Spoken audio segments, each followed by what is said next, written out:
පුබුදු චතුරංග සහ මාශ්‍රී සිරිවර්ධන කියන්නේ ලංකාවේ ගොඩාක් දෙනෙක් ආදරය කරන යෝලක්. ඒ වගේම හැමෝම ආදර්ශයට ගන්න දෙන්නේ. මොකද මේ දෙන්න කවදාවත්ම කාගින්වත් කිසිම කතාවක් අහලත් නැහැ.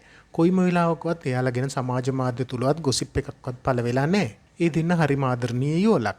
සමාජ මාධ්‍ය ඇතුලේ කාගෙත් අවධානය දිනාගත්තු පුබුදු මාෂි දෙන්නගේ සමාජ මාධ්‍ය පිටු දැක ගන්න ගොඩාක් දෙනෙක් දැඩි වුමනාවකින් ඉන්නේ. ඔන්න ඉතින් හැමදාමත් සුන්දර ඡායාරූප වලින් රසිකයින් අතරට ආවොන් මේ කියන්නේ නම් ටිකක් වෙනස් කතාවක්. අසරණ ජීවිතයක් වෙනුවෙන් ලේමිදක් දන් දෙන්න ඇයට හිතක් තිබුණත් ඒ වෙනකොට ඇයගේ සෞඛ්‍ය තත්ත්වය නිසා මාසිට ඒ අවස්ථාව ගිලිහිලා. ඒ පිළිබඳව මාසි තියලා තිබෙ මෙන්න මේ වගේ සටහනක්.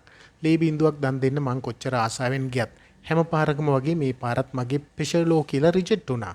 ඉතින් පුබ්බ දුන්නා මං වෙනුවෙන් ආයෙමත් පාරක්.